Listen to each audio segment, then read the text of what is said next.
trabalhava no banco durante o dia e à noite eu dava aula e sábado também. E aí eu começou a faculdade, aí eu tive que dispensar meus alunos, mas eu já estava ganhando uma graninha no banco, já estava conseguindo ajudar em casa, tudo certo. Quando todos nós, executivos, fomos convidados a participar de uma conversa. Mas era assim, executivos que se autodeclaravam ou pardo ou preto. Muitos dos meus colegas descobriram que eram negros naquela reunião. Fiz uma CPA 10. Tá bom, você tá 10 anos. Por que não fez a 20? Ah, porque não precisou, né? Não, tem que fazer um CEA, tem que fazer um CFP, gente. Vocês estão no mercado, precisa estudar, precisa fazer algo mais.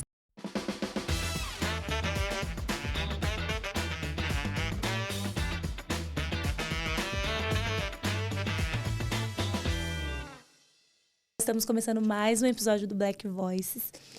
Como vocês podem ver, e para quem não tem essa possibilidade, farei a audiodescrição do ambiente, mas nós estamos num lugar novo, num lugar diferente dos outros episódios que foram gravados do Black. A gente está no estúdio próprio da Let's Media, fazendo a audiodescrição do ambiente. A gente está numa sala com uma mesa num tom marrom, no fundo a gente tem uma TV com o logo do Black Voices colorido.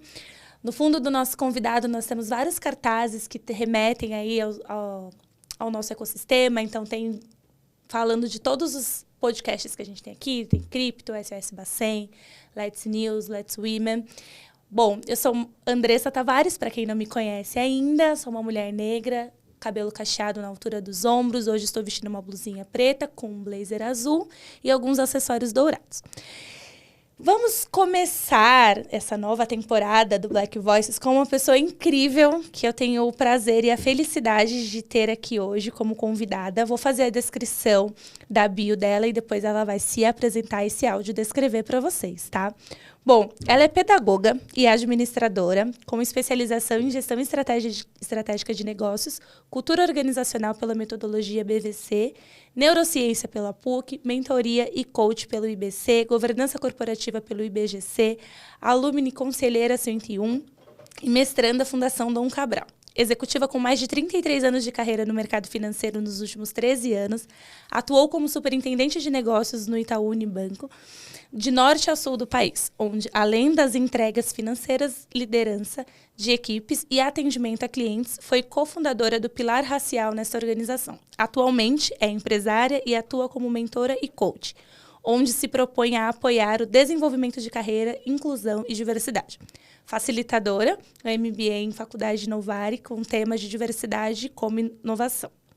Participa também como mentora nos programas Aceleradoras de Carreiras de Mulheres do Brasil e Todas por Elas do Instituto Vassimon.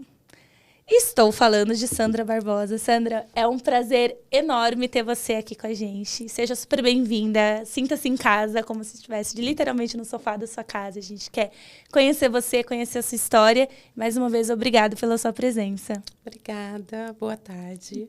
Boa tarde a todos. Obrigada, Andressa. Estou muito feliz em estar aqui com vocês. Então, primeiramente, eu gostaria de agradecer pelo convite, né?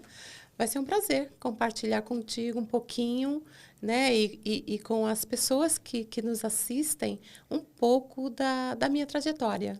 Bacana. Para a gente começar, Sandra, eu quero que você nos conte quem que é a Sandra fora do LinkedIn, né? Então, onde a Sandra nasceu, como que foi a sua infância ali, se você tem irmãos, foi criada com os avós, com os pais, com os tios. Conta um pouquinho do seu primeiro momento de vida ali. Tá bom, vamos lá. Bem, eu fui a primeira filha, primeira neta. Então, assim, fui uma criança muito esperada, muito desejada, né? Minha mãe me traz isso com muita força. E eu tenho esse sentimento, né? Tenho um irmão. Então, eu nasci em Pernambuco, numa cidade chamada Moreno. Fica aproximadamente uns 30 quilômetros da capital. E uma cidade cercada, que quando eu nasci, cercada por eucaliptos. E eu nasci alérgica ao eucalipto. Meu Deus! Pois é. E aí, claro que nesta ocasião eu já já nasci espertinha, né? Porque eu queria crescer na praia. Meus avós moravam numa cidade praiana, né? E aí eu cresci com os meus avós até os 11 anos. Minha mãe veio trabalhar em São Paulo e eu e meu irmão ficamos, né? Como uma grande parte da população das famílias brasileiras. Os meus pais se separaram, eu ainda com 5 anos, e nós ficamos com os meus avós. E daí foi aquela infância de correria total, né? Uma vez por ano, minha mãe voltava a Pernambuco para nos visitar, e ela batalhou muito, e aos 12 anos nos trouxe aqui para São Paulo. E aí a nossa vida começou aí, né? Aos 12, aos 15 eu comecei a trabalhar, meu irmão aos 12, uma batalha só, colégio público sempre. Mas já naquela ocasião, eu me deparava muito com os trabalhos escolares e com a minha participação efetiva naquelas dinâmicas. Então, eu queria participar de Rainha dos Jogos. Eu não tinha roupa, mas eu pegava emprestado e ia. E algumas eu ganhei, inclusive. Que legal, né? Parabéns. Obrigada. E numa certa ocasião, eu e mais 8 amigas resolvemos fazer uma apresentação para o colégio. Colégio inteiro na quadra e 8 amigas ensaiadas. No final das contas, sou eu e mais uma. Fomos apresentar aquela música. Era uma dança, deu para trás. E ali eu falei, caramba, eu sou forte, né? Eu sou forte. E aqui, eu acho que aquele exemplo foi o primeiro na minha vida que eu falei assim, caramba, eu encarei esse público, eu e minha amiga, que por sinal também chama Sandra. E dali nasceu uma amizade que dura até hoje, né? O tempo nos fez separar, tal, mas esse foi o primeiro passo. Né? Primeiro grande público. E aí fui estudando em colégio público, comecei a trabalhar no escritório de advocacia. E naquele escritório de advocacia, um dos nossos clientes falou assim para mim, Sandrinha, primeiro um dos amigos perguntou, o que você quer ser quando crescer? Eu ia te fazer justamente essa pergunta, se você tinha algum sonho, alguma, né? O que você quer ser quando crescer? Eu falei, poxa vida, eu estou gostando do que eu estou aprendendo aqui. Eu quero ser advogada. Eu vi minha mãe passando por algumas situações e tal. Falei, porra, eu quero ser advogada, né? E aí aquele amigo dele falou assim, putz, isso não vai ser possível. Eu falei, mas por quê? Eu, menina, né? Ele falou assim, porque o curso de Direito é muito caro.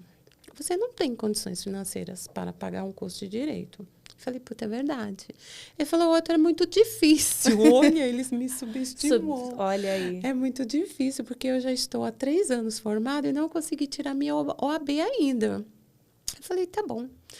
E aí veio um outro cliente, seu Gervásio, que olhou para mim e falou assim, Sandrinha, por que você não sai daqui? Você está perdendo o seu tempo com o Fernando. Você é uma menina tão inteligente, né? Esperta. Vai fazer um curso técnico. E no curso técnico você vai começar a trabalhar, você já vai ter uma profissão. E aí foi outro grande passo na minha vida. Eu larguei, eu pedi as contas. Minha mãe falou, pode pedir as contas. Pedi as contas e fui estudar magistério. Magistério, que até então, né? Magistério era a nomenclatura do curso. Do curso para professores, né? Fui estudar magistério. Dali, aquele trabalho, aquele projeto me projetou para algumas outras frentes, né? E eu entrei no banco. Por quê? Neste momento. Porque quando eu me formei no magistério, eu estava já caminhando para a formatura, eu percebi os valores que a gente recebia ali de salário. Que era o piso salarial do professor no Brasil. Amado, como é que vai ser isso para ajudar em casa, para ter minhas coisas? Não vai dar, né? E aí eu comecei a aplicar o meu currículo, até que eu cheguei no Banco Itaú. Lá na Conceição, levei o meu currículo. Menininha ainda, de chuquinha no cabelo. Bateu na porta. Bati na porta e eles me abriram uma grande oportunidade. Eu participei do processo seletivo passei e entrei no menor cargo que você possa imaginar, que hoje é uma N, naquela época era escriturário, né? Vou te contar uma coisa. Na escola, eu ganharia tipo assim, 15. Lá eu comecei ganhando 45 para trabalhar por 6 horas. Então, realmente, eu falei, caramba, eu acertei, né? Agora acertei na Agora loteria, vai, né? agora vai. Um mês depois, primeira grande greve. Falei, meu Deus, eu vou ser mandada embora. E ali existia um ditado assim, Andressa, que se você trabalha em banco, na hora que você sai, você não sabia fazer nada. Era isso que diziam. Eu falei, mas eu tenho magistério e tal, vou fazer pedagogia. Terminei meu curso de magistério e fui fazer pedagogia. Por quê? Eu tinha medo de ser mandada embora do banco, aquela coisa toda, né? Naquela época, né? Greve era Fechava greve real, tudo, né? Fechava tudo, a gente ia para a rua, o gestor ia atrás de você com uma folhinha e um papel na mão para saber quem que estava participando. E depois mandava embora mesmo. Que loucura, né? Depois mandava embora as pessoas que participavam dos piquetes. Mas eu era muito menina, eu não tinha muita noção de tudo aquilo. Mas eu tinha noção de que eu precisava do meu emprego para ajudar em casa. Né? Então, não tinha opção de não... Né? Não. Então, essa foi a minha primeira infância com adolescência, porque aí eu já estava nos meus 17 anos. Né? Então, sempre gostei muito de dançar, eu fazia jazz, fiz jazz por 4 anos. Que delícia! Sempre gostei muito de ler, sempre gostei muito de ouvir música, e naquela época não sobrava dinheiro para viagens. Né? Então, simples assim. Se você me perguntar hoje, eu vou te falar outras coisas, mas naquela época... Era isso, né? E aí começou a minha jornada. Neste período, eu ainda dava aula em casa de reforço para complementar a renda. A renda, porque a gente não faz uma coisa só, né? De jeito nenhum, de jeito nenhum. Então, eu trabalhava no banco durante o dia e à noite eu dava aula e sábado também. E aí, eu começou a faculdade. Aí eu tive que dispensar meus alunos, mas eu já estava ganhando uma graninha no banco, já estava conseguindo ajudar em casa. Tudo certo. Já tinha mudado, já estava vivendo um outro momento econômico, né? Mudei a minha vida e mudei a da minha família, na verdade, naquele momento, não é? Porque você imagina, você vem de uma situação muito apertada, onde a gente andava de ônibus lotado, 2, 3 horas no transporte, e aí, de repente, eu passo a ter um pouco mais de tempo, né? Eu começo a frequentar outros meios. Eu lembro que eu tinha colegas que me ensinaram, por exemplo, e que eu guardo no meu coração, essa questão de perfume, de tipo, olha, esse aumentinho de salário é para o batom. Entendeu? Então, olha, você já viu esse perfume? Né? Então, assim, tênis, não. Agora você vai trabalhar na gerência, tênis na gerência não dá. E realmente as agências bancárias naquela época tinham um tipo de um degrauzinho a mais na gerência. Então, você não podia usar tênis ali. Era tipo assim, representava o poder.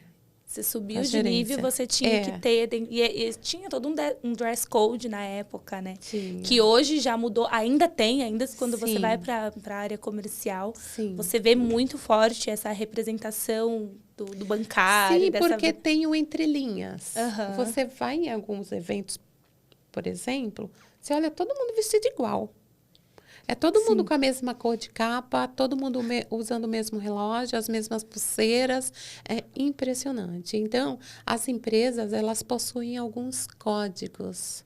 E as pessoas que trabalham nessas empresas, elas podem potencializar ou não esses códigos. Né? Então, por mais que a cultura da empresa diga o seguinte, olha, nós queremos mudar, essa cultura só muda se a liderança quiser. E a liderança vai ditando. Ela vai ditando. Vai ditando a regra de como que a banda tem que tocar ali, né? Ela vai ditando. Então, por mais que o CEO da empresa diga, é assim que a banda tem que tocar, se a liderança, a média liderança, não quiser, não anda. Não. Eu já vivi muito isso em algumas experiências que eu tive de carreira, dessa parte da média liderança, de que tinha uma diretriz da alta liderança e parece que na média era outra diretriz. Eu lembro uma vez, isso marcou muito a minha vida, que eu queria fazer uma trança no cabelo, com uma flor e todo um desenho assim. E eu falei, nossa, eu vou fazer. E aí eu falei, mostrei na época para minha liderança e falei assim, olha, quero fazer. Era uma mulher na época, né? Não pode, você não trabalha em shopping. E assim, aquilo marcou e eu fiquei assim, nunca fiz. Sobre aquela gestão, nunca fiz, porque tinha ali só que não era algo da alta liderança ou era algo imposto pela norma da empresa. Era porque ali não gostava e não tinha, né, esse...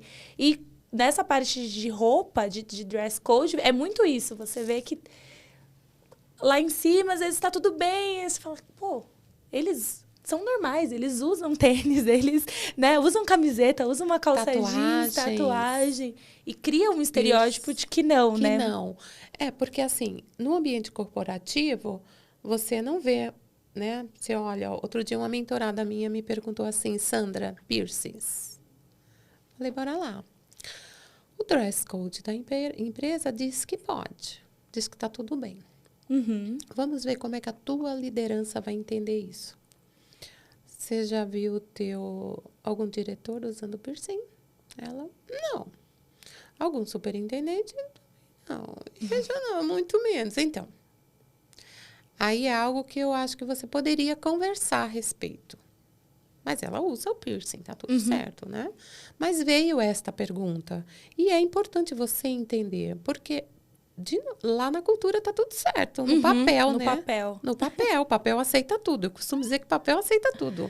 E na prática, por exemplo, quando a gente fala de dreads no cabelo, quando a gente fala do cabelo afro nas agências bancárias, foi uma luta, uma batalha na minha vida. Por quê? Porque quando nós começamos com blacks no banco, 2017 para frente, eu, como representante do varejo comercial, eu tive que espalhar isso pelo Brasil inteiro.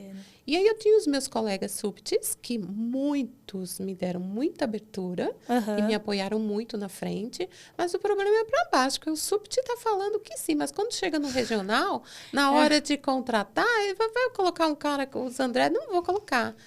Eu contratei meninas, eu contratei colaboradores, por exemplo, lá em Manaus, porque o cara da Bahia não quis contratar. Olha que sério. Olha que loucura, né? Que loucura.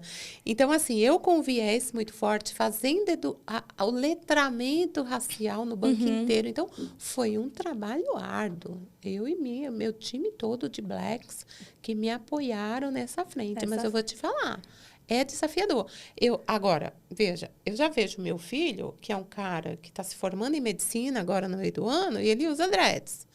E vê, assim, filho, dreads na medicina, como é que tem sido isso para você? Porque ele já está no período de internato. E ele me diz o seguinte, mãe, é o seguinte, os hospitais, eles precisam me contratar pelo meu profissionalismo. Eles não têm que me contratar pelo cabelo que eu uso ou deixo de usar. Então, se uma empresa não me quiser usando o meu dread, desculpa. Eu também não quero quero essa empresa para minha vida. Simples assim. Eu acho que é inclusive um ponto que a gente pode abordar, né, nessa mudança de geração, de como antigamente, algumas gerações para trás, não tinha essa opção de aceitar, não tinha como se impor dessa forma e acabava aceitando. Então, você vai ter que cortar o seu cabelo, você vai ter que alisar o seu cabelo, porque, né, não dá para ter. E hoje, não. Hoje, assim, eu sou assim.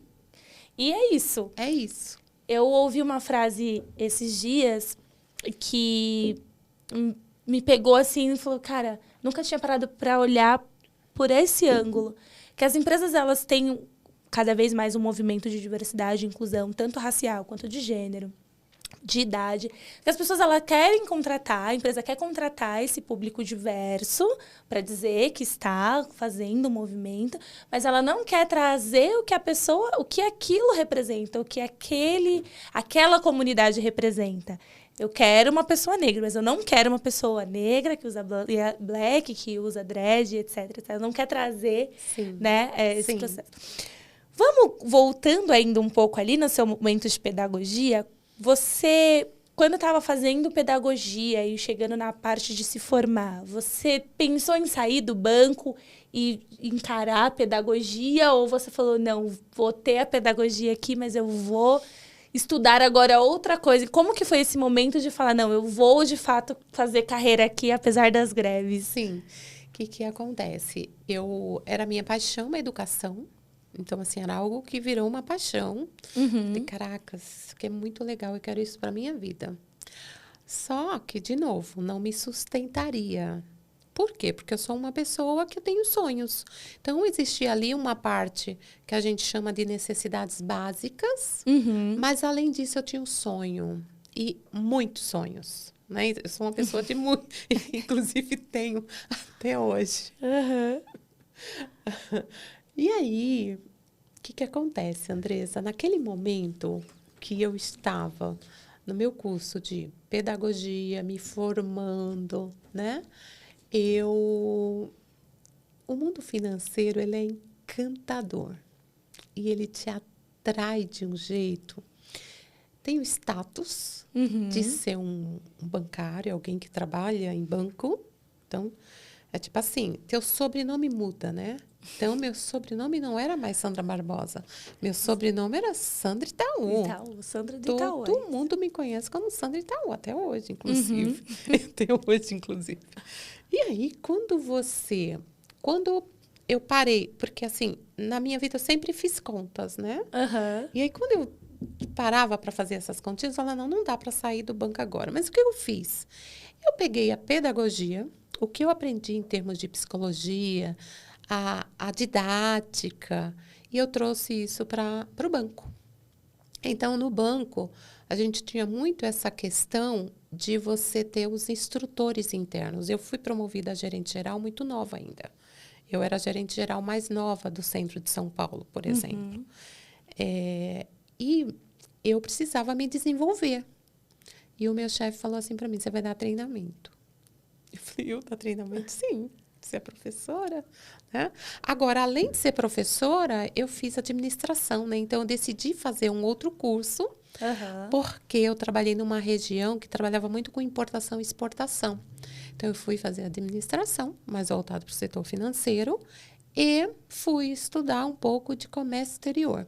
Então, a minha especialização da administração foi em comércio exterior, para entender aquele mundo onde eu estava inserida. E eu vou sempre buscando uma base de conhecimento para aquilo que eu me predisponho a fazer. Então, no banco, além de ser uma gerente de agência, eu comecei a dar treinamentos. Então, treinamento sobre relatórios financeiros, né? Que a gente fala de DRE, de balanço, faturamento com uma linguagem mais de mercado, mas assim, lá dentro, DRE. Então, a Sandra lá tem várias turmas de treinamento. Vamos dar treinamento de abertura de contas, de produtos e serviços. Então, eu passei com a minha didática, eu fui porta-voz do banco, eu fui embaixadora do banco.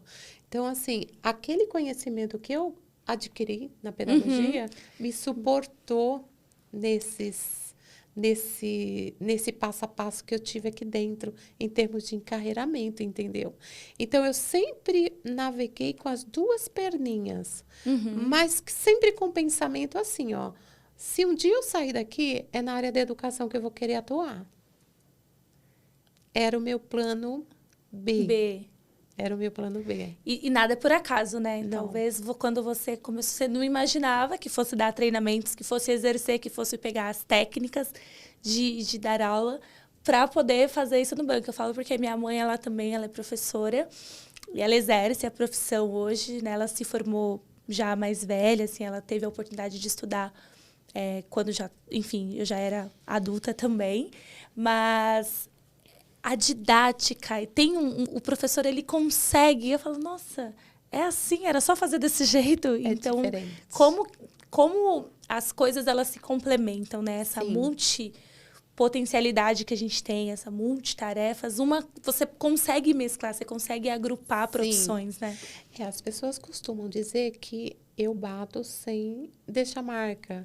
Ou seja, eu trago muita leveza no como eu faço as coisas. Né? E realmente eu consigo ter conversas difíceis, conversas muito transparentes, mas de uma forma muito leve. Que a pessoa entende o recado e não vai ficar chateada comigo. Traumatizada. Às vezes fica um pouquinho no começo e depois já vira página, entendeu? Mas pega aquele ponto como realmente oportunidade de melhoria. Porque o líder tem muito disso. De você conseguir engajar teu time. Mas por quê? Porque é o fundamento que eu vou falar. Eu trago indicadores na minha fala. Eu não vou falar algo, dar um feedback infundado trabalhando meus vieses. Eu acho que o fulano é assim, não. E um grande desafio do mercado é esse, né? É você trabalhar com teus vieses. Sim. Porque, às vezes, todo mundo tem viés, né, Andressa? E, às vezes, eu olho e falo assim, meu Deus, como eu me enganei. E, principalmente, quando eu paro para olhar indicadores. Que aí entra essa importância do mercado financeiro. Na dado minha vida. Ali, né? Na sua frente. O dado. Então, a flexibilidade da pedagogia com o dado do setor financeiro, nossa, na minha vida fez total diferença. E como que era para uma pessoa que saiu de Pernambuco, veio para São Paulo e agora está numa área comercial, né, a famosa linha de frente, que quem trabalha em departamento sempre fala assim, nossa, quem trabalha em agência costuma falar, vocês precisam sentir na pele o que é trabalhar com o calor do cliente na frente. Como que foi para você? Porque você acabou viajando o Brasil inteiro, né? Então, como que foi essa experiência? A partir de que momento você começou a sair de São Paulo pelo banco e a trabalhar em outras regiões? E aí, já em termos de curiosidade, como que né, as diferenças regionais, né? Então, a gente tem uma bíblia bancária que tem que ser aplicada e interpretada de formas diferentes no Brasil inteiro. Conta um pouquinho dessa sua experiência aí, multi-regiões. Experiência incrível, maravilhosa. Né? Eu fui muito bem acolhida, muito bem acolhida. Veja, eu gosto de trazer que na minha primeira viagem, quem fez minha mala foi meu marido. Olha só. Porque eu não sabia fazer mala. Que eu levo e agora? Eu não sabia fazer mala. E aí ele foi lá, ele fez minha mala bonitinha e tal. Aí eu cheguei no meu primeiro hotel, abri a mala, tirei o que eu usar, e depois eu não sabia, não conseguia botar tudo de volta. Não cabia. Qual que é o truque? Mas eu acho que deve acontecer alguma coisa no processo da viagem, que a mala vai de um jeito, mas ela nunca consegue retornar. É impressionante. Mas é porque ele assim, tem uma maestria em arrumar e assim. Mas ali, a partir dali, eu passei a observar que tinha muita coisa naquela mala que não faria sentido. Então, o primeiro choque foi esse. O que eu levo, eu mulher, e o que um homem leva na bagagem. Eu comecei a observar essas questões. Por que a vida dos homens é tão mais fácil que a nossa? E aí, a nossa vida passa a ser um pouco meio cinza. Por quê? Porque se você olhar as roupas de um homem, de um executivo, normalmente vai ser um terno e o que ele muda, a camisa, que normalmente é branco ou azul. Padrão. Ainda tinha uma gravata que antigamente era usado, né? Hoje ela já caiu de moda, né? Em alguns negócios. Em alguns negócios. E aí, o sapato vai ser o mesmo a semana inteira. Cinto vai ser o mesmo a semana inteira, se usar. Então, assim, é tudo muito básico. Aí coloca um jeans, uma camiseta, acabou. Entendeu? É isso para a semana inteira. No nosso caso, eu comecei a me preocupar com questões mais práticas. Então, um terninho que eu pudesse usar uma calça com um terno e eu passei a trocar as blusas. Um terno de calça, um terno de saia, blusa. Sapato, 2, acabou. Acabou. Biquíni, maiô, nem pensar. Porque eu não poderia me imaginar em uma piscina de um hotel. De jeito nenhum. De jeito nenhum. Então, teve essa barreira. A hora que eu cheguei de uma agência para a administração central. Então, antes de cair ainda na viagem, eu tive que me deparar com uma mesa com 7 homens brancos, héteros, né? Falando o futebol na segunda-feira de manhã.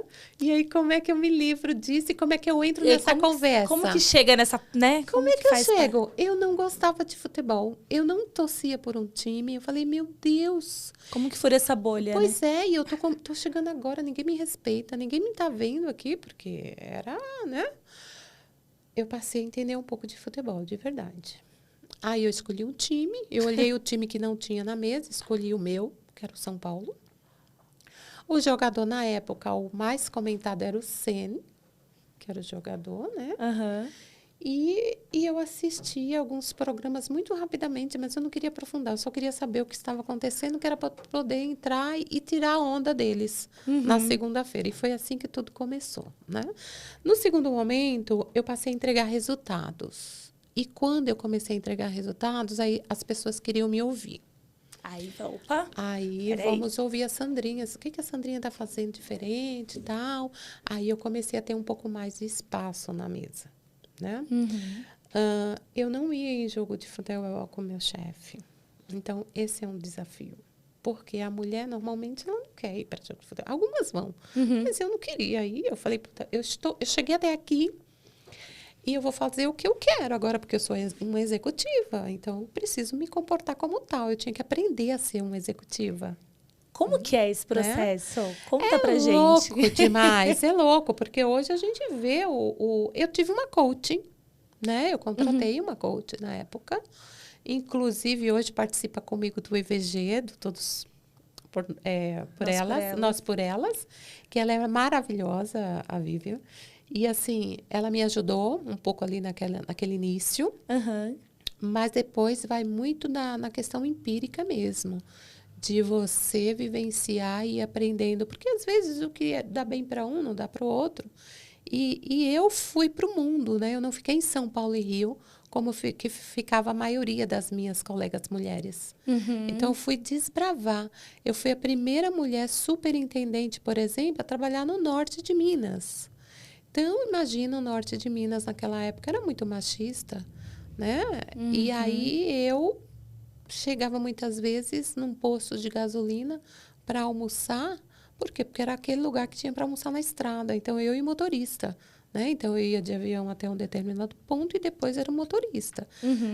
O motorista não poderia ser muito jovenzinho, né? Para não dar ciúmes para o marido. Tinha que ter esse porém. A gente dava uma equilibrada aí, né? E uma pessoa que conhecesse as estradas mineiras, porque as estradas mineiras são desafiadoras. E daí, eu me via num posto de gasolina almoçando com aquele monte de caminhoneiro, né? E eu pensava comigo, meu Deus, se o meu avô estivesse me vendo agora, ele deve estar se remoendo no túmulo, né? Se conta a gente falar, minha filha. Jamais poderia imaginar a neta dele numa situação como essa. Mas, Andressa, foi assim, uma fase maravilhosa. E mesmo a região que a gente tinha como muito masculina, muito, me acolheu muito bem. Então, eu fui muito bem acolhida pelos mineiros.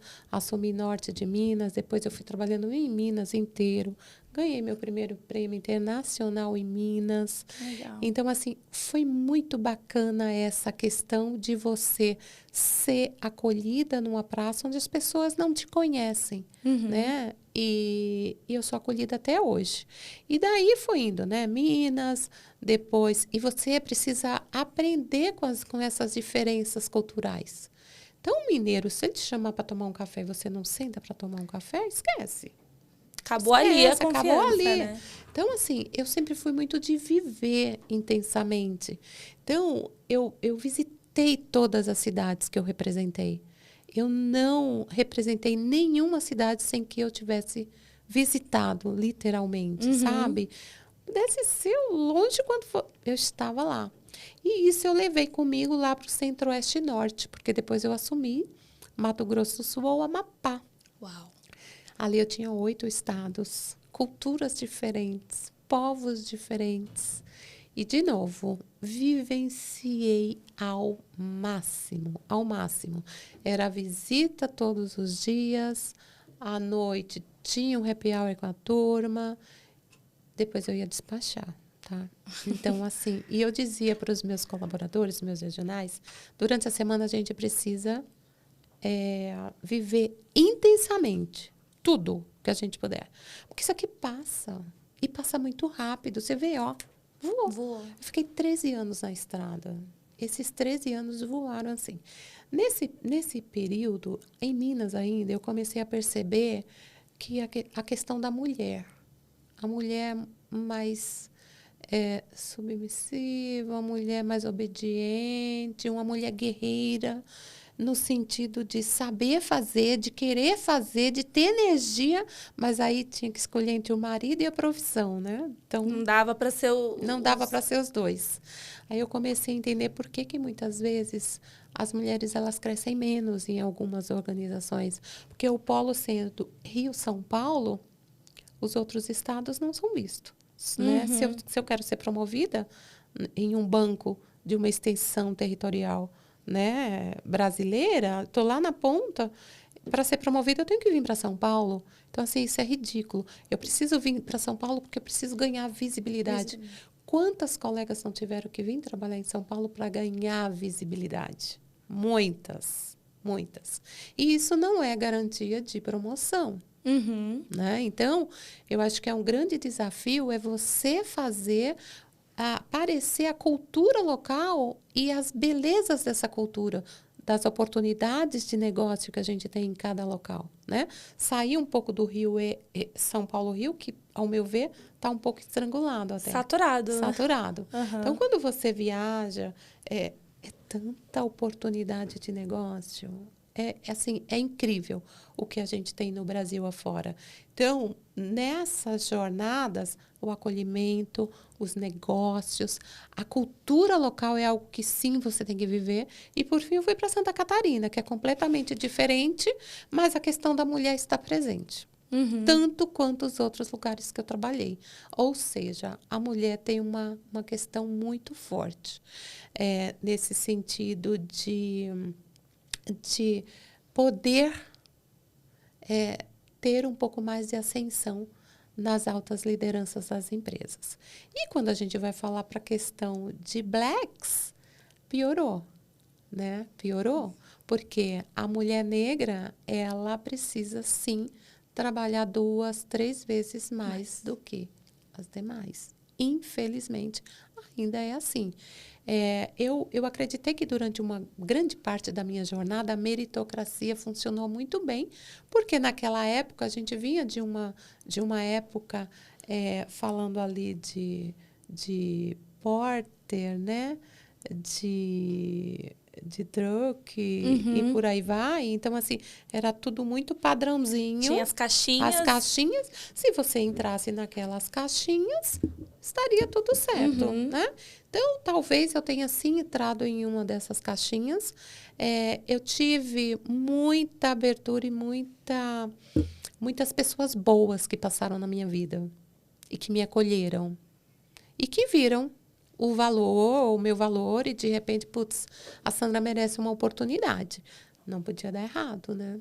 Eu não podia dar errado. Não. Eu acho que a gente meio que abriu portas para uma grande geração que está aí, né? Muito obrigada, inclusive, por ter aberto essas portas, porque a gente estava até conversando antes da gente começar aqui a gravação que imagino que para você era muito mato, né? Você teve ali que ir abrindo, pegar um facão, literalmente, e abrindo, porque hoje a gente consegue ter esses tipos de discussões, a gente consegue trazer visibilidade, a gente consegue dar voz, a gente consegue ter discussões nesse sentido que você não via antes, né? Inclusive, você foi uma das que criaram ali um movimento dentro do Itaú. Sim.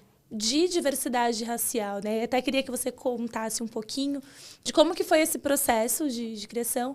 E aí eu queria trazer um gancho para inovação e tecnologia e o como que para quem está na ponta, para quem está na rede, como que tudo que é feito ali no departamento, nas sedes, e como que isso se replica, como que vocês atuam, como que foi a evolução, né? Você já deve ter visto aí uma série de inovações e implantações que foram feitas ao longo do tempo. Então, são esses dois temas aqui que a gente... Se quiser começar com esse, para a gente fechar dessa parte de agências, de como que você vê esse movimento de inovação, e depois a gente fala do Blacks e tal. Eu acho que as coisas se conversam, né? A gente começou a falar de diversidade no banco.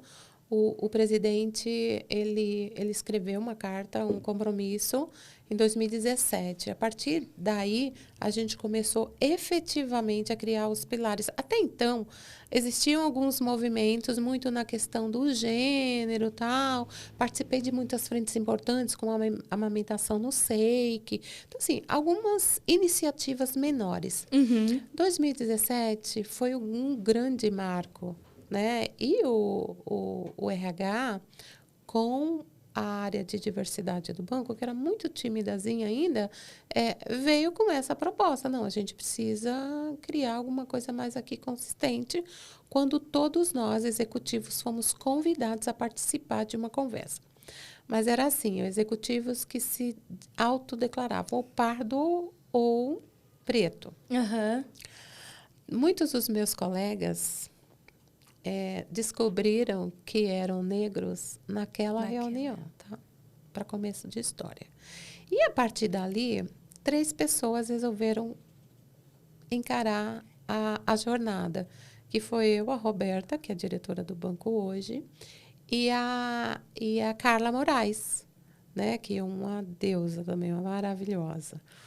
De paixão, as duas. Então, assim, as 3 encararam. A Carla de tecnologia, olha só. Roberta de fiduciária e eu de varejo. Então, executiva aqui. E aí tinha uma galera, que era a galera ali da administração central, né, de algumas áreas. Então, do marketing e tal. Então, tinha algumas meninas e meninos que vinham com o movimento. Então, juntamos as 2 pontas e criamos lá o Blacks, né? O Blacks, ele tinha representatividade de todas as áreas internas. Então, acho que a nossa força era isso. Então, a gente tinha marketing, a gente tinha RH, a gente tinha diversidade, fiduciária. A gente tinha um grupo muito potente, onde a gente discutia temas relacionados a questões raciais, mas de muito empoderamento e no banco. E aí, vamos olhar o que a gente tem aqui primeiro. Então, assim, uma quantidade muito pequena de negros. Na liderança, só tinha nós 3 de mulheres pretas, né? De um total de quanto, 600. mais ou menos? Olha isso. 600 caras sentados na cadeira de superintendente na época, e só 3 mulheres, né? Desafiador demais. E ali a gente criou uma certa jornada, mas foi um trabalho muito conjunto, um trabalho muito forte. Pessoas super potentes, algumas estão no banco, outras já não estão, mas que foi muito importante. E dali eu fiquei encarregada do varejo, né? Comecei a expandir para o varejo todo, tal. Hoje está uma potência, né? Nós tivemos também uma foto icônica que chamou muita atenção do banco, e assim, a gente diz que quando as empresas não aprendem pelo amor, é pela dor, né? Então, uma foto lá de trainees, do programa de trainees, onde de 100 caras tinha um pardo, né? E aí a mídia caiu batendo, e com razão. Então, a partir dali, identificamos um gap muito grande, que nós já sabíamos, mas tem hora que precisa, né? Precisava chocar. E aí disseram o seguinte: olha, a gente precisa da ajuda de vocês para mudar essa foto. Então, nós fizemos o primeiro programa de trainees, teve Blacks até o final, nós sentamos em todas as bancas. Então, todo um processo, inclusive apoiando em negócios. E aí entra muito forte a parte de tecnologia. Então, nós tínhamos lá, por exemplo, o nosso app, que teve no início problemas com identificação facial, né? E aí fomos a olhar, precisou melhorar com o nosso apoio. né? Então, assim, isso foi muito legal. E aí nós começamos a participar de alguns eventos, algumas criações, algumas validações. Então, essa perspectiva do negro, ela precisa ser vista. Porque, normalmente, é a perspectiva de quem está com a caneta, que é normalmente uma pessoa branca. Então, a gente tem para criar uma assertividade maior nos negócios, dado que a nossa população, né, é majoritariamente negra. Né? Então, a gente produz para esse público, gente. Como é que a gente produz para este público e a gente não valoriza esse público? Né? Então, hoje, se eu vou comprar em uma loja e eu não vejo pessoas negras na loja ou no merchan, eu não compro. Eu não compro. Compro. O meu filho é a mesma coisa. Ele olha, mãe, Murilo, vamos para... Não quero. Não quero, não consumo. Ô, mãe, aqui tá tudo muito padrão. Não quero comprar aqui. Entendeu? E aí as empresas começam a sentir no bolso. Né? É o que a gente chama de a falta de representatividade, né? Quando aquilo não te representa. E dentro do mercado financeiro, por exemplo, no meu caso, eu comecei no mercado financeiro em 2009. Nunca imaginei, nem desejei chegar naquela época em posições, porque eu nem via pessoas nesse sentido. Para eu conhecer algumas pessoas, levou um tempo. Dentro do que eu via ali, da estrutura que eu tinha, dos bancos que eu atuei, eu não via. Então, assim, não era para mim. Então, é a mesma coisa que a gente vê, né, das crianças quando vê um repórter na televisão, quando vê uma atriz, quando vê... Você fala assim, o quão importante, o quão peso isso traz para quem está chegando, né? Total. Então, hoje a gente tem mulheres como você, como a Roberta Rô, inclusive, minha mentora, maravilhosa. Mas tem e várias outras mulheres que conseguiram chegar, conseguiram romper essa barreira, conseguiram furar a bolha e que são inspirações pra gente, né? De justamente falar assim, né, é possível, a gente conseguiu chegar.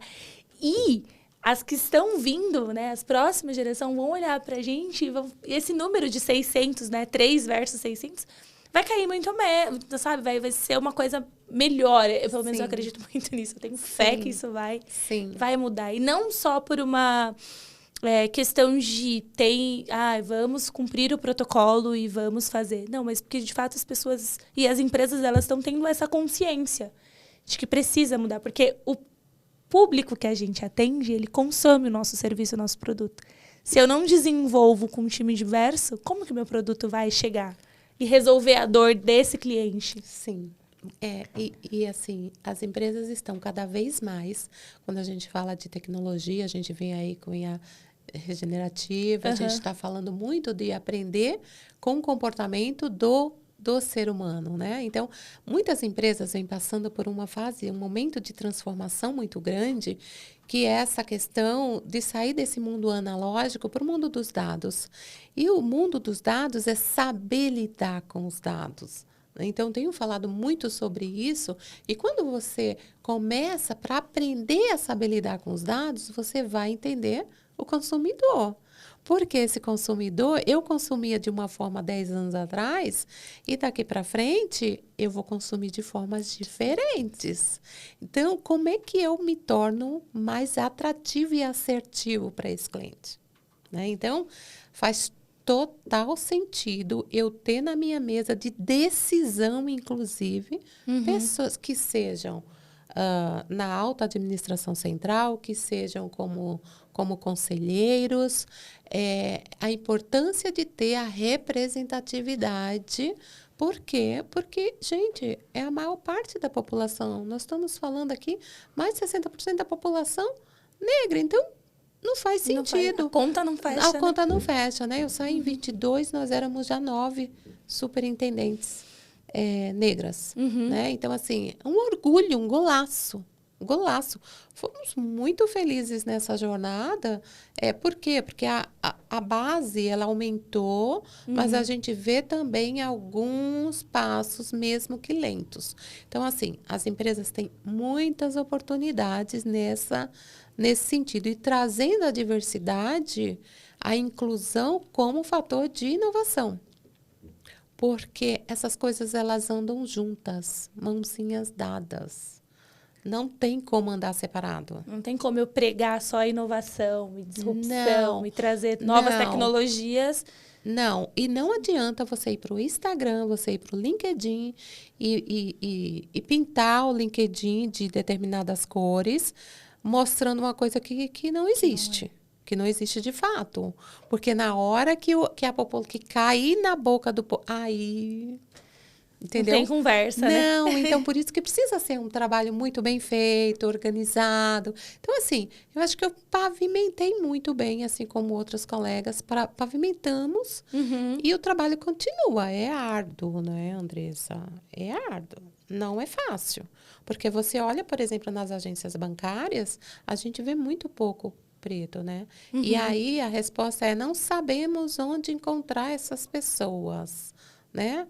Tá procurando no lugar errado. Tá procurando no lugar errado e o teu líder não sabe, está escolhendo com viés de identidade. Pode ter certeza. Viés de identidade. Que é algo que é terrível, né? Chega a ser bizarro, né? É bizarro. 2024, você escolher alguém para trabalhar com você por conta do cara se parecer mais com você em termos de... Porque é do clubinho, né? Do mesmo, Exatamente. Ao mesmo clubinho. Mas isso é geral, tá bom? Uhum. Eu tenho hoje, por exemplo, uma vivência muito forte acadêmica, né? Você viu aí, eu estou fazendo um mestrado numa Fundação Dom Cabral. Putz, Fundação Dom Cabral é um sonho para minha vida. Então, esse é um dos sonhos, tá certo? Então, assim, no meu mundo corporativo, eu nunca consegui conciliar essa agenda. Eu estudei demais durante a minha jornada, mas Dom Cabral eu não conseguia. Assim, impossível de pensar. E hoje eu me apliquei ao mestrado, mas assim, com uma consciência de realmente que eu iria ralar. E estou ralando. Que a jornada de um mestrado não é fácil, né? Jornada árdua. Eu queria até entrar um pouco nesse ponto contigo, né? Que aí chega um momento que você sai do mundo corporativo ali, de pertencer a um CNPJ, vamos colocar assim, para daí ter outros projetos. Eu queria que você contasse um pouco desse seu momento de carreira e já pegando o gancho aí com processos de mentoria. Tá. O que acontece? Quando eu estava no banco, eu participei de vários projetos. Lembra? Naquela jornada de olhar a mulher, eu olhava assim, algumas mulheres eram muito boas de produtividade, mas quando chegavam na hora de passar por um painel para entrevista tal, não passava, tomava pau. E eu passei a me incomodar com aquilo. Falei, não, vamos treinar essa pessoa. Vamos entender qual é a... E aí eu comecei com os meus primeiros movimentos de mentoria naquele ambiente corporativo. E dali eu fui aprendendo, foi dando certo, tanto com as meninas quanto com os meninos. Tem rapazes também que tem muito essa questão, né? A pessoa, quando ela é um pouco mais introspectiva, né? Ela pode ser introspectiva e conseguir se apresentar bem, mas se ela for tímida, ela tem dificuldade. Né? O tímido tem dificuldade. E aí, eu comecei a apoiar essas pessoas. E no banco, a gente tinha uma jornada, nós decidimos desenvolver a liderança que estava pronta, porque como a gente queria mostrar as pessoas que estavam em outros estados, eu falei, eu faço um treinamento com esses caras aqui para eles chegarem no mesmo nível que um cara de São Paulo e Rio. Eu conheci os dois mundos, tá fácil. E isso deu muito certo. No banco deu muito certo. E quando eu saí do banco, eu falei, caramba, eu acho que eu vou fazer isso. Vou me aplicar à mentoria. Fiz cursos, né? Fiz cursos de cultura organizacional, de mentoria, tal. E eu tive a oportunidade de participar com as conselheiras. Quando eu participei com as conselheiras, aí eu tive mais certeza do que eu queria embarcar nesse mundo. Vamos fazer um parêntese só para explicar o que é o Conselheira 101. Conselheira 101 é um grupo super potente de mulheres formadas por mulheres, né? Inconformadas com a baixa representatividade de mulheres em conselhos de empresas. Então, durante o período de pandemia, elas ali incomodadas, um grupo de amigas, mulheres pretas e brancas, empoderadas, pensaram o seguinte: por que a gente tem tão poucas mulheres nos conselhos, mulheres pretas nos conselhos? Porque elas não conhecem. Porque elas não sabem. Isso era a resposta dos homens que estavam em conselho, né? Tá bom, então a gente vai treinar essas mulheres. A gente vai criar um curso de formação, uma formação, não é um curso, é uma formação para essas mulheres, com vivências e tal. Já que a desculpa é essa, a gente vai preparar essas mulheres para isso. E elas começaram com um grupo de 14, 15 mulheres. E aí foi estendendo. Então, eu sou da terceira turma. Hoje nós passamos de 70 mulheres. Inclusive agora, em março, tem um grupo indo para a UCLA. É o primeiro curso internacional de conselheiras. Então, assim, é um projeto fantástico. Incrível. Tenho o patrocínio da KPMG, da WC, do IBGC. Então, assim, são grupos super potentes. E para este curso lá na UCLA, tem ainda o apoio do consulado americano. Então, assim, gente, abre portas, abre o mundo. Escancara, né? Escancara você para o mundo. Então, assim, eu sou muito grata pela indicação que eu tive em participar desse projeto. Deu certo porque tem um processo seletivo e tudo mais. Então, você é indicada, mas você passa por um processo seletivo. E nesse último processo foram 400 mulheres. Uau! Andressa, 400 mulheres espalhadas pelo mundo que se inscreveram para participar dessa formação, né? A gente vê realmente algumas já participando, sentando em conselhos de empresas, isso é fantástico. Incrível. E aí é muito da vontade de cada um. Eu quero sentar, não quero, qual é o momento? É um conselho monetizado ou não é? Então, assim, vai muito do momento de cada uma. Né? Mas esse foi um grupo, realmente, é um grupo muito potente e muito importante na minha vida, inclusive. Né? Então, tiro o chapéu. Conselheiras, beijinhos para vocês. Samara, eu conheço algumas, já tive a grata felicidade de conhecer e ter aulas em outros programas, porque ainda vou chegar na conselheira, mas já tive a felicidade de ter algumas. São mulheres incríveis e eu fico muito, muito feliz de ver quando tem 400 mulheres querendo se aperfeiçoar, olhando e falando assim, eu posso, eu quero, é lá que eu vou chegar. Ainda que não sejam selecionadas, porque não dá para fazer para 400 numa única turma, né?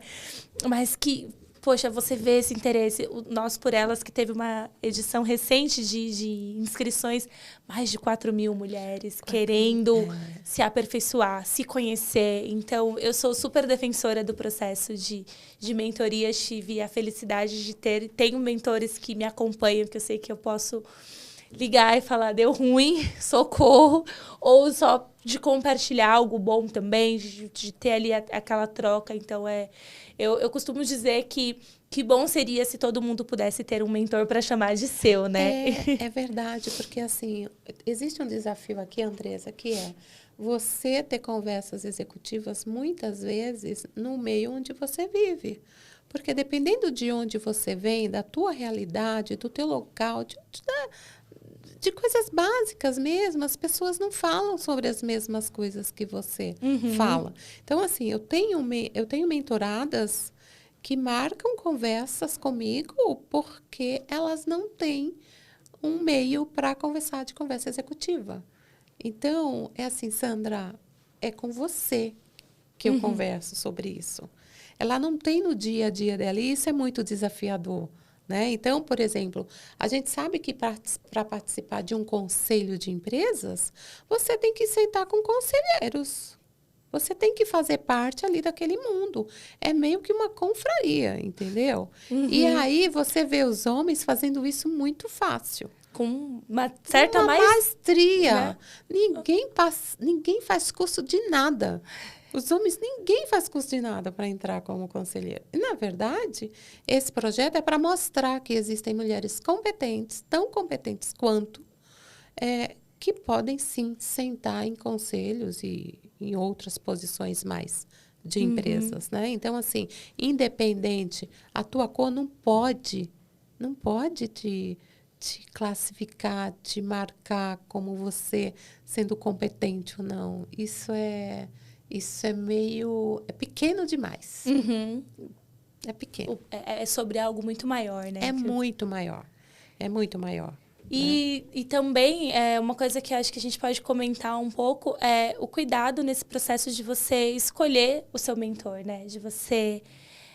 Porque existem pessoas incríveis, com trajetórias incríveis, que inspiram, mas também, hoje em dia, algumas situações acabam sendo banalizadas, né? Assim como o coach, a gente vê vários memes de coach disso, coach daquilo, e a pessoa nem se preparou para tal, né? Sim. Como que você, quando começou de fato a mentorar né, o mundo ali corporativo que você vivia e começou a vir gente de outros lugares, como que foi esse preparo seu, além do conselheira, mas na parte de mentoria, e como que a gente consegue aplicar para quem hoje lidera, né, para quem tem os times, como que a gente consegue replicar parte daquilo que a gente vive numa mentoria para os nossos times internos? Sim, eu acho que parte um pouco da metodologia, eu acho que é importante.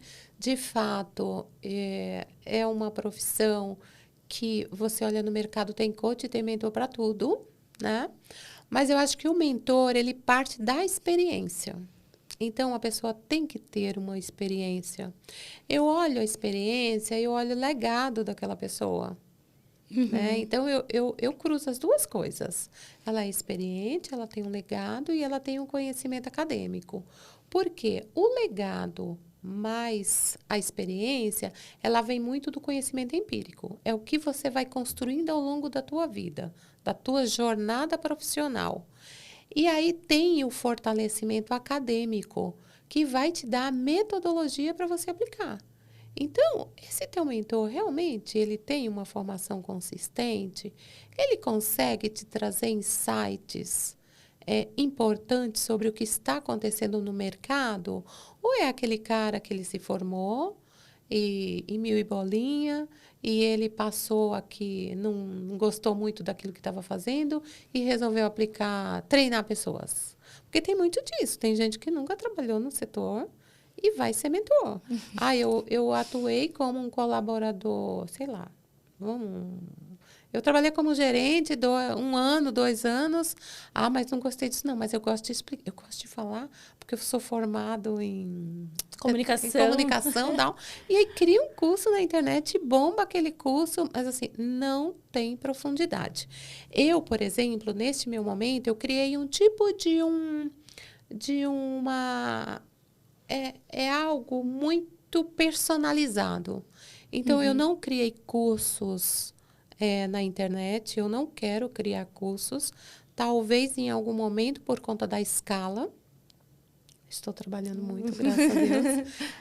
Mas eu não quero. Por quê? Porque eu quero trabalhar a pessoa na sua individualidade. O processo que eu crio para você, Andressa, é diferente de um processo que eu criaria para um João, para uma Maria, entendeu? Então, assim, são pessoas diferentes, em momentos de carreiras diferentes. De repente, uma dica que eu dou para você não vai servir para o outro. Não é uma receita de bolo, né? Não, não é. Então, eu criei algo muito personalizado e que, na nossa conversa inicial ali de 1 hora, eu bato o olho e já sei o que a gente vai trabalhar.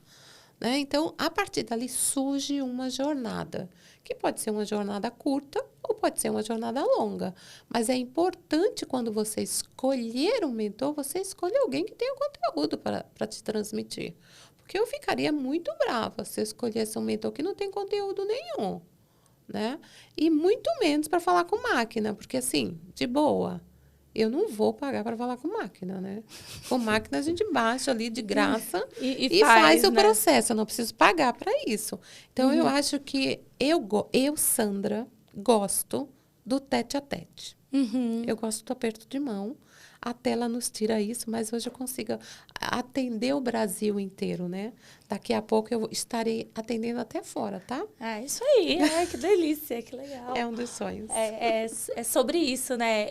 A internet, a tecnologia, ela nos possibilita isso. Sim. De escalar.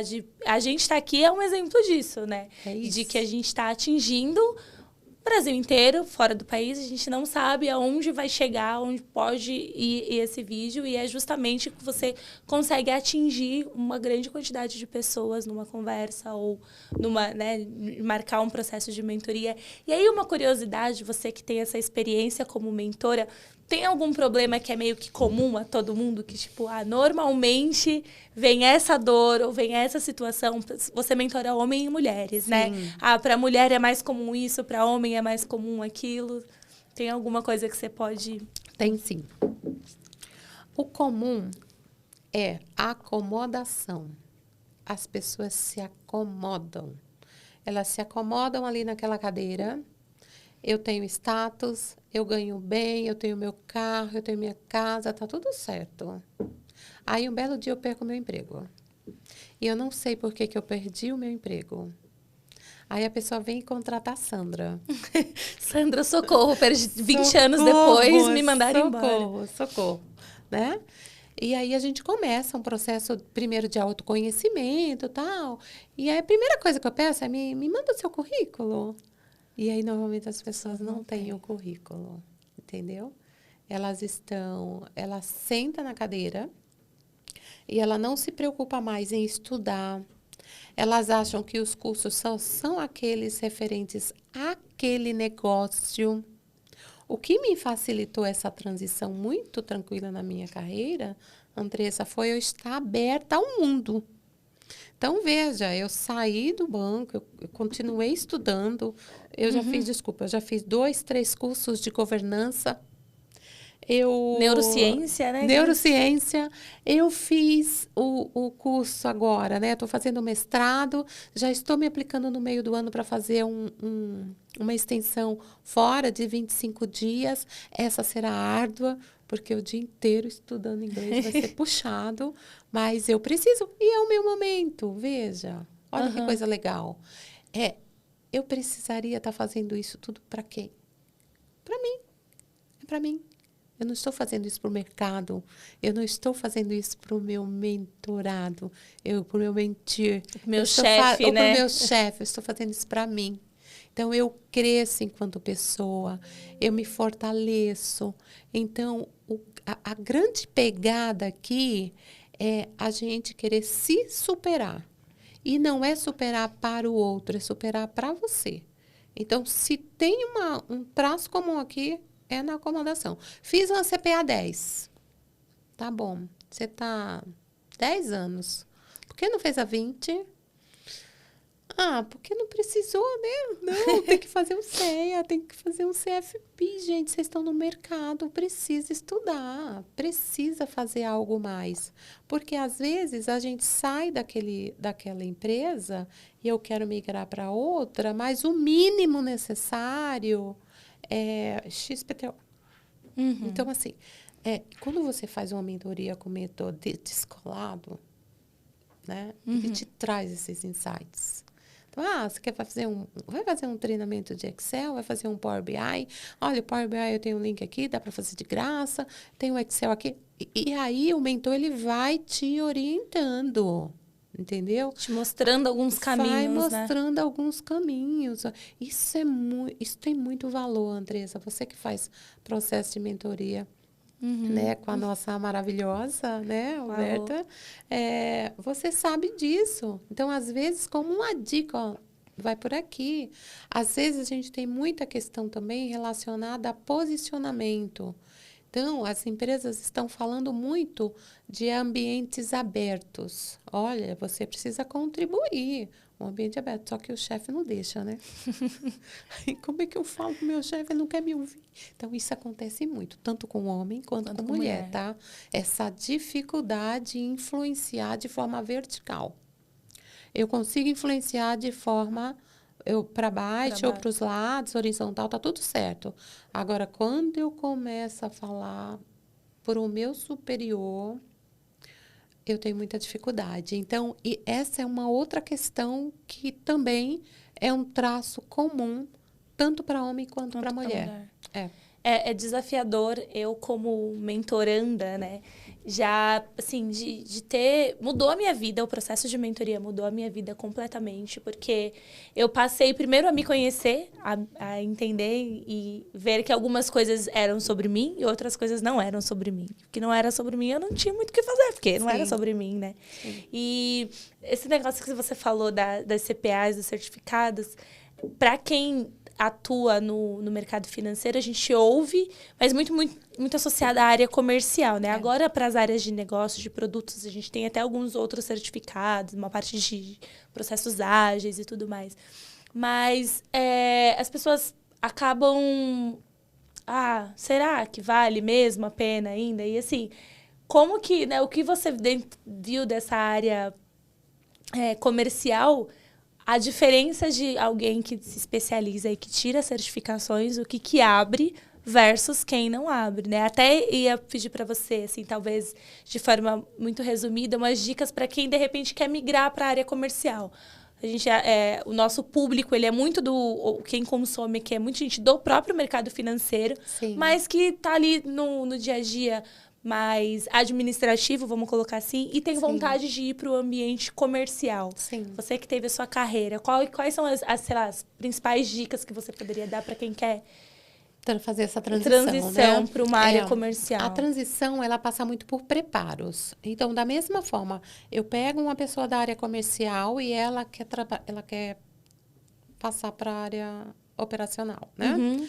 E aí entram as certificações, entram as ferramentas.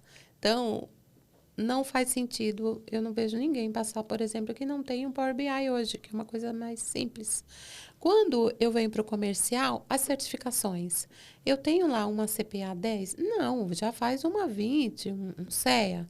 Já né? faz direto. Já faz direto, porque estudar, você vai ter que estudar de qualquer jeito. Entendeu? Vai dar já trabalho. Estuda logo então, para mais já difícil. Estuda lá para mais difícil.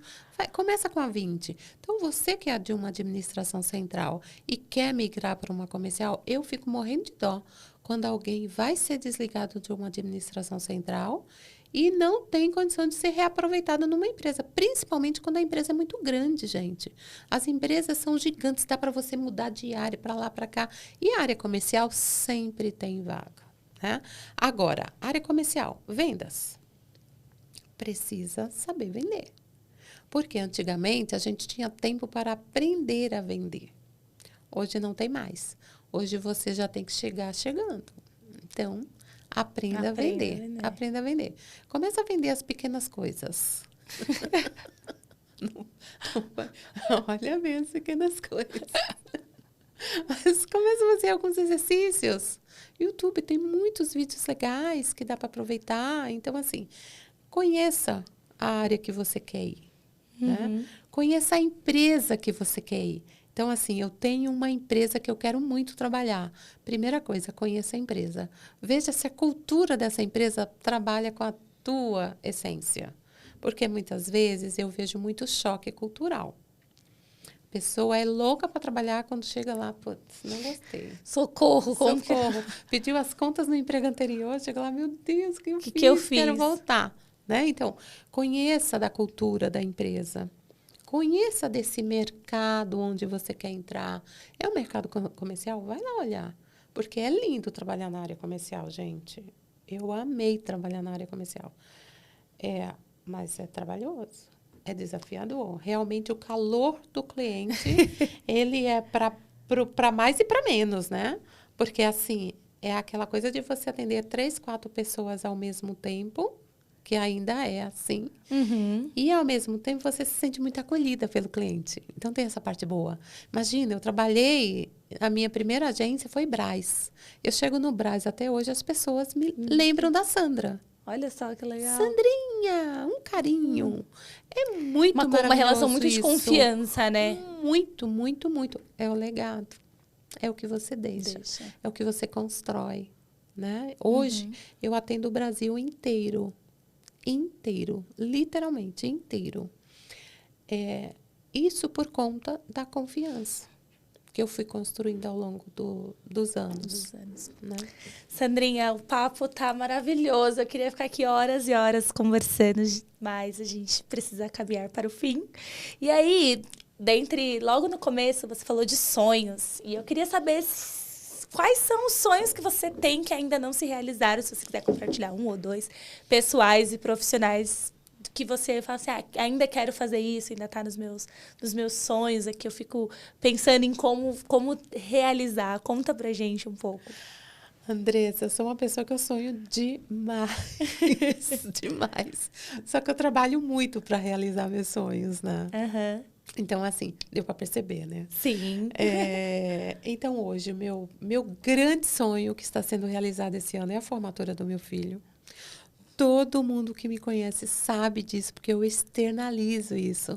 Não é fácil ter o primeiro médico da família. Uhum. Não é fácil formar um filho em medicina.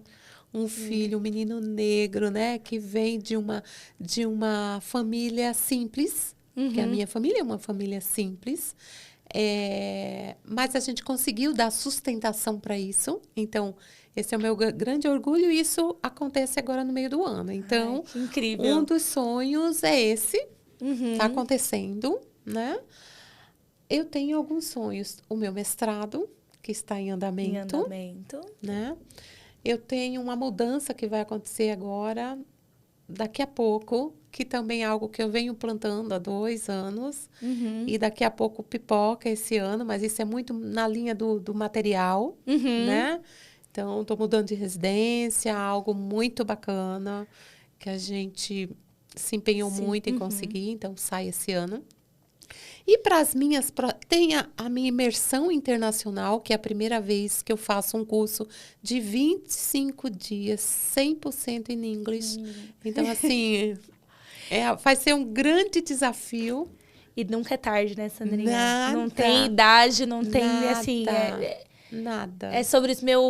Meu sogro, ele se formou agora na pós-graduação com 69 anos. Que graça. Eu fui na formatura dele essa semana e aquilo me pegou assim, porque eu falava, cara... Porque às vezes eu, nos meus 32, falava, eu tô com preguiça, não sei se eu vou, se eu encaro...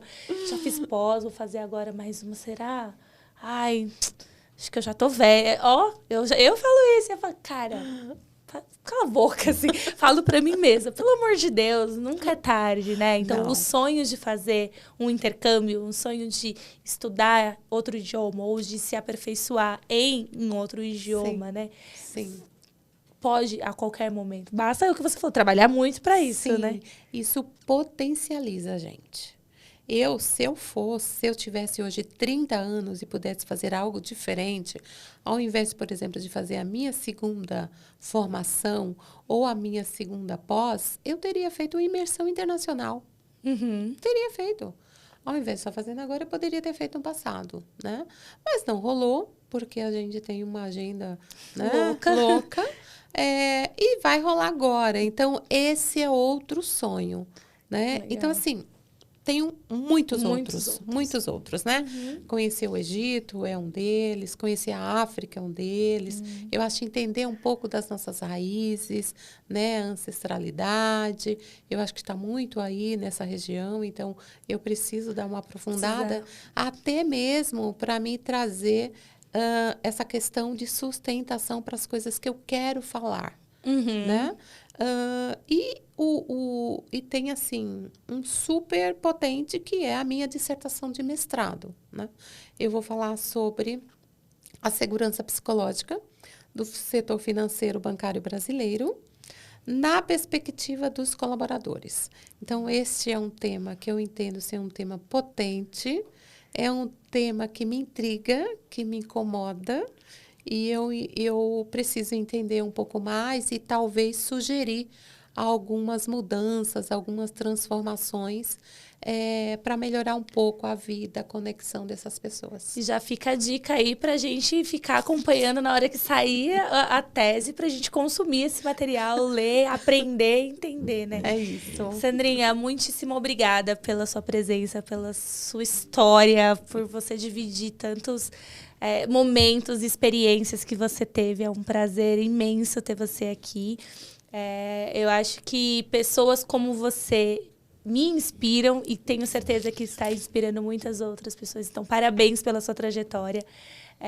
Tenho certeza que seus filhos e seu esposo têm muito orgulho de você, porque veem o quanto você batalhou, continua batalhando para você, para os seus e para vários outros, né, que não estão diretamente ali num laço de sangue, mas que têm um laço, que têm um espelho. Sim. Então, obrigada mais uma vez, parabéns. Se quiser fazer uma consideração final, mandar um beijo pro filho, mandar um tchau pro marido, alguma coisa, fica à vontade. Eu quero agradecer a oportunidade de falar um pouco, de inspirar outras pessoas, né?